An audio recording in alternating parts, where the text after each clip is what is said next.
Good afternoon, dear scholars. Today we have a very scholarly keynote speaker, Dr. Megha Vargo. Good afternoon, everyone. Thank you for joining today's webinar.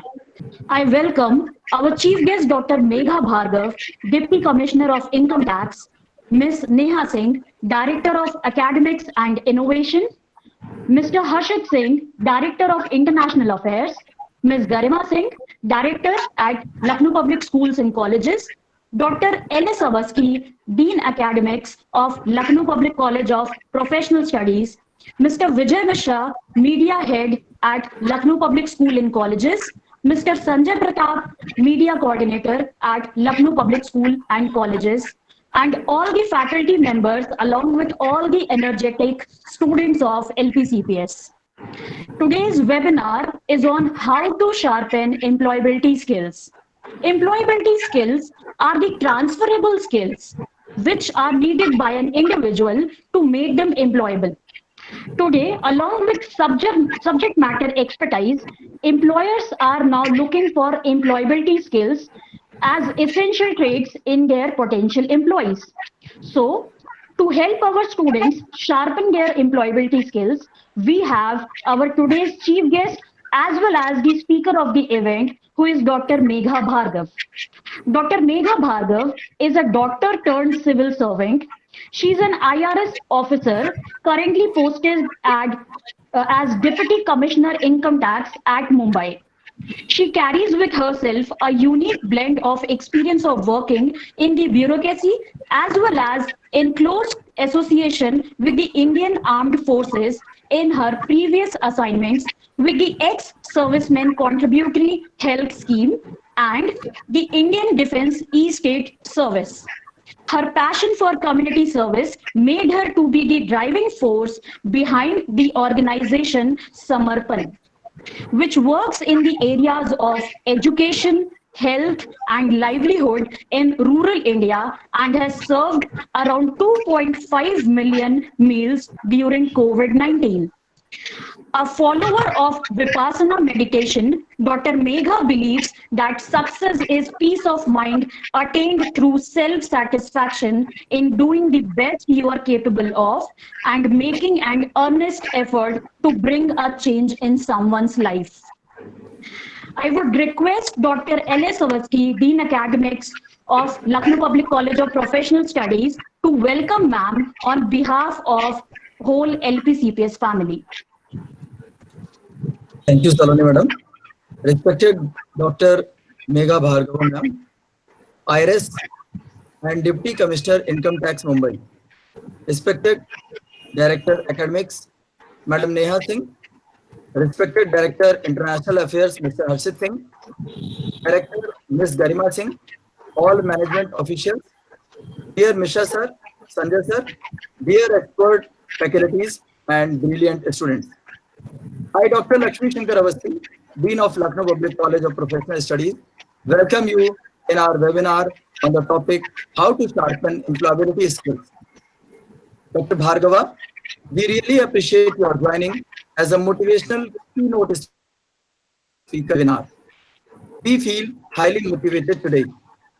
I would like to share with you that our students and teachers work hard to excel in academics.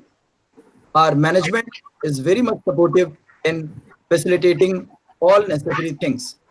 Our team of experts and brilliant students carry on doing their best. I tell you that our students get praiseworthy placements in esteemed positions worldwide. Our management always welcomes dignitaries like you. This corona time has taught us so many lessons. We kept on honing our students online during pressing situations. In this reference, your guidance will be very creative for us. We will learn a lot from you as your wide range of knowledge. I wholeheartedly welcome you, ma'am. Thank you. Thanks very much for being with us today. Thank you, ma'am.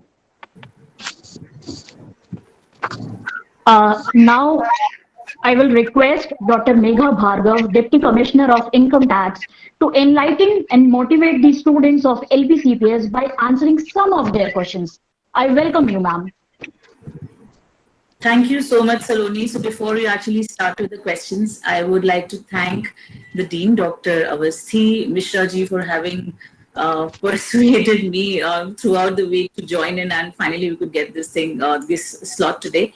All the senior faculty members of your college and students, a very, very good afternoon to all of you. And I'm told I would like to visit the college sometime soon. So in these Corona times, let's talk on webinar, because this is the season right now of all the webinars, and I hope I can contribute to some of your queries. And the topic I got to know yesterday about the employability skills. I was a bit surprised because, frankly speaking, to all of your college students, I have never ever formed a CV or a resume for myself.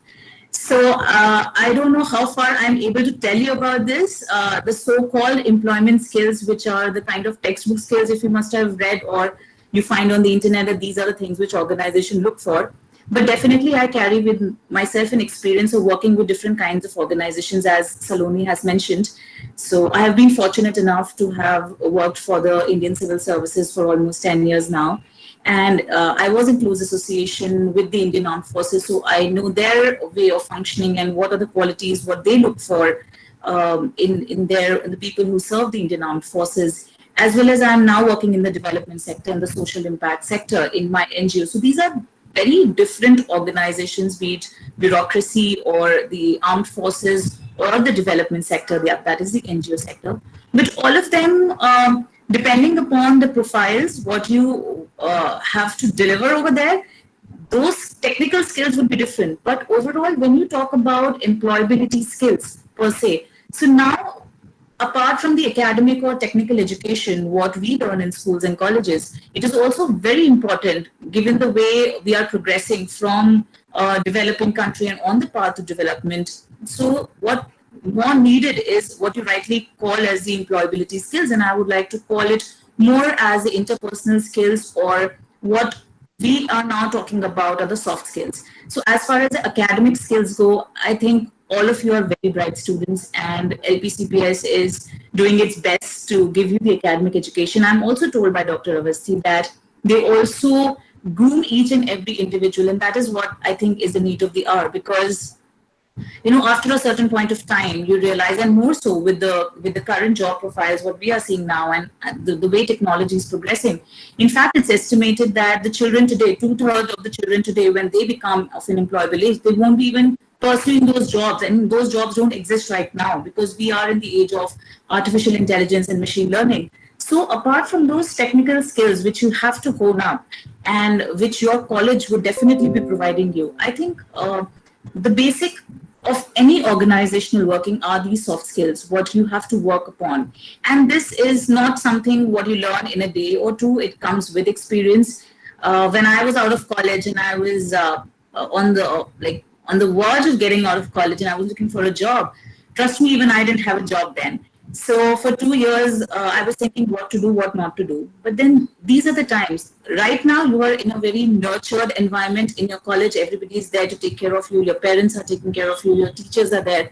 But when you step out of this comfort zone, I think that is when you face the world. So you have how to face that fierce competition which exists in our country. The opportunities are few and the competitors are so much. And trust me, we have a brilliant pool of talent. So how do you excel in those circumstances? Firstly, the thing is, this fierce competition, what we are having, never ever make it a life and death situation. I have undergone the toughest examinations of UPSC, State PCS, All India PMT. I was able to crack them. Yes, I definitely think chance plays a big role, but then your attitude and mindset, that is the thing which will sail you through. All of you, the people who are preparing for UPSC, the percentage of selection it's a minuscule percentage. Every year, lakhs of students appear, but only 800, 900 make it to the list. So what makes those people who make in the list different from those who unfortunately couldn't? I'm sure everybody's intelligent, everybody's hardworking. But what is needed is a right mindset, the right attitude, that you don't give up under that immense pressure what you're facing. So one thing is that. Then secondly, in whatever you do in life, be it most of you would be appearing for your management examination, some would be appearing for UPSC. I hope that's my feat. So in any exam, what you do right now, I think perseverance and relentlessness is one thing which is needed. What I have seen in the students is that we look for short-term goals, we make our short-term strategies, and we work very hard to reach at a particular stage. But after getting that small success, we kind of become complacent, and then we don't put in that effort from what we started. So then it's a downhill, and you never ever reach up to the potential what you can. So just have that unwavering belief in your potential and just go on. You don't have to take it as a sprint. It's like a marathon. Every work you undertake should be you should go in a marathon spirit. You have to endure till the end. I think that mindset, if you have in you, you can crack any exam one. Even in the organizations, when you are dealing with complex tasks, when you talk about employability skills, I think it is very important to hone up your decision making and your problem solving skills, because right now, as I said, the problems are very complex. I'm seeing that in my department, in the income tax department, the financial transactions are complex. The way we are dealing with finances is different. What the country needs right now in the development sector, that is very different. What I have seen in the social impact sector where I'm working with the NGO.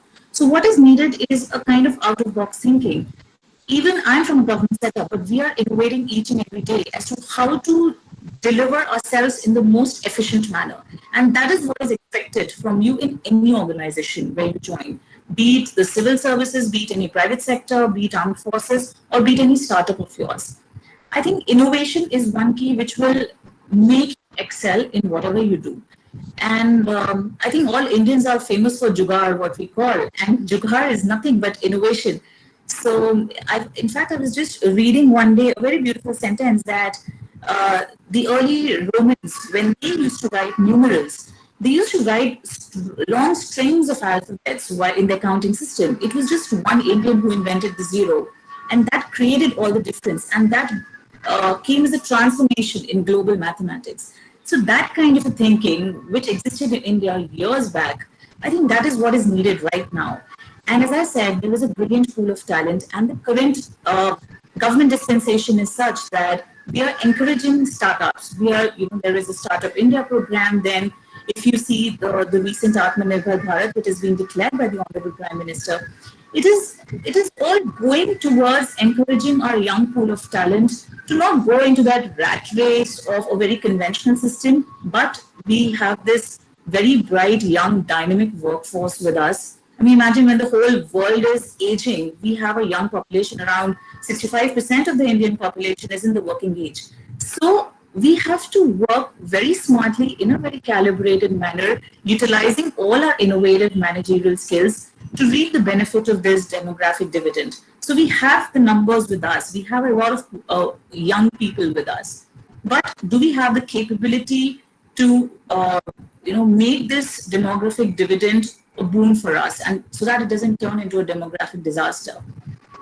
So I think that is the host introduction what I would like to give you. And also one more thing, what I believe in your college time, what you can learn is team building, because no organization works in an individual centric manner.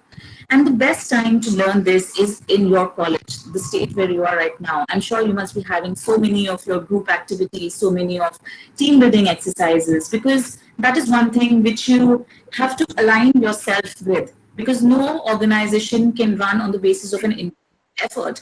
You may hear that, yes, it is Google Pichai who is doing the job Sundar Pichai who's doing the job, but it's the effort of so many other people.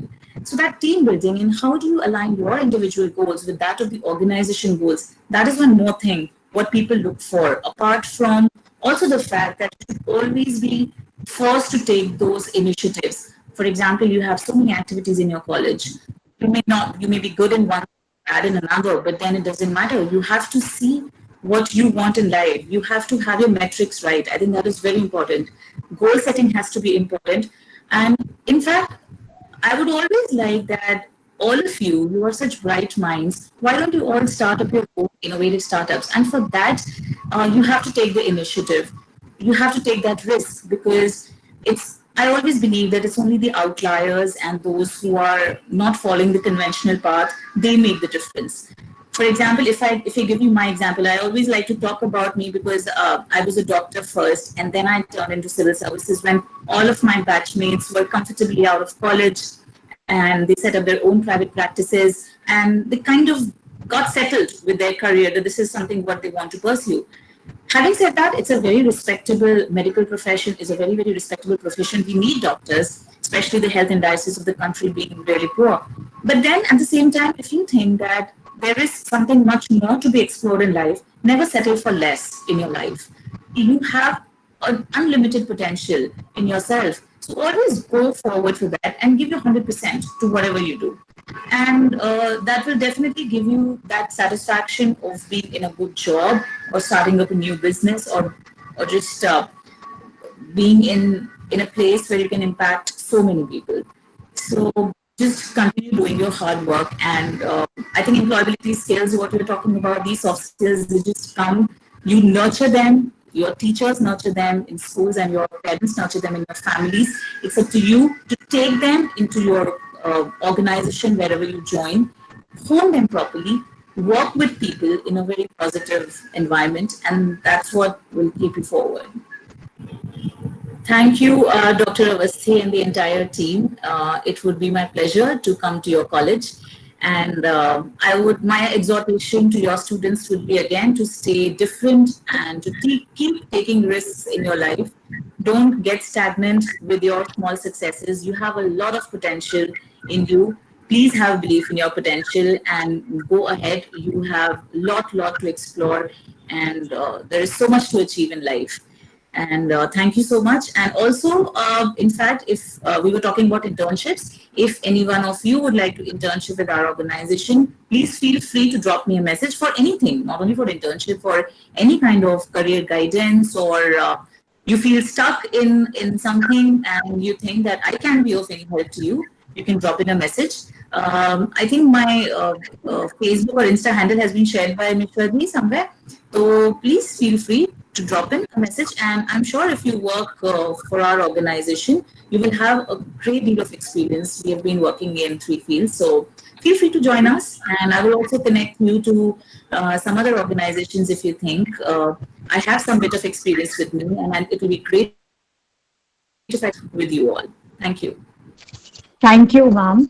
Thank you so much. Thank you, everyone. Thank you for joining us with the session today. Have a great day ahead. Thank you.